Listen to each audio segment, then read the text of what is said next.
हीर रांझा भाग 17। चरवाहे रांझे के इश्क में हीर के गिरफ्तार होने की खबर गांव में तेजी से फैली। यह भी सभी जान गए कि हीर रोज रांझे से मिलने जाती है। हीर की माँ तक बात पहुंची तो वह बहुत गुस्से में आई। कैदू ने भी हीर को जंगल में रांझा के साथ देख लिया।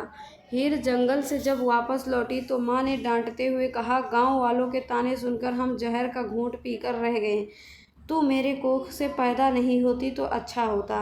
अगर तुम अपनी दुष्टता नहीं छोड़ोगी तो पिता चूचक और तुम्हारा भाई सुल्तान तुम्हारे टुकड़े टुकड़े कर देंगे। हीर ने जवाब दिया, सुनो माँ, मेरी सांसें जब तक चल रही है मैं रांझा को नहीं छोड़ सकती। मैं भले ही मार दी जाऊं, इस तरह से मरने के बाद मैं लैला मजनू जैसे आशिकों से मिल पाऊंगी जो इश्क के खातिर कुर्बान हो गए।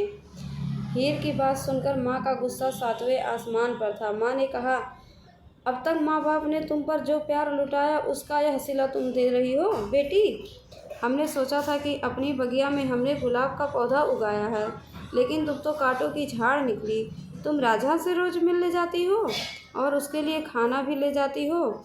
माँ बाप की हिदायत का तुमने जरा भी ख्याल नहीं रखा। जो बेटियाँ काबू में नहीं रहती लोग उनको वेश्या कहते हैं।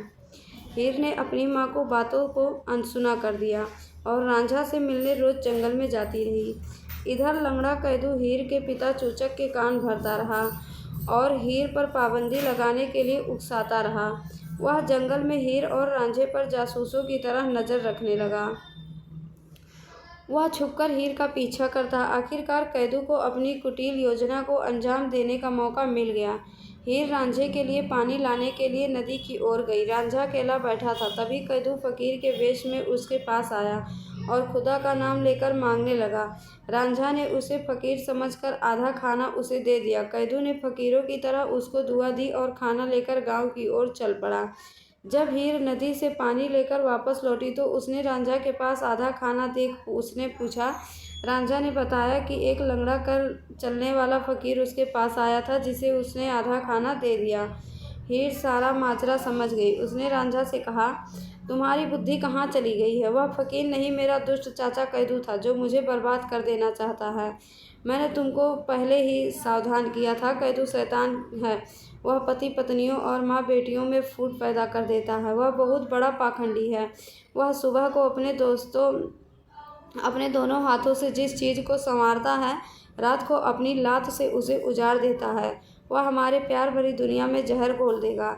रांझा ने हीर को जवाब दिया, कैदू अभी अभी यहाँ से गया है और वह बहुत दूर नहीं गया होगा।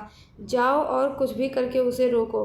हीर का दिल कैदू के खिलाफ नफरत और गुस्से से भर आया और वह उसे पकड़ने के लिए दौड़ी। वह जल्दी ही कैदू के पास पहुंच गई और बागिन की तरह उस पर टूट पड़ी। हीर ने कैदू की फकीरी टोपी उतार फेंकी, मनकों की माला तोड़ डाली। हीर कैदू को बेतहाशा पीटने लगी, जैसे पत्थर पर धोबी कपड़ा पटकता हो। धन्यवाद।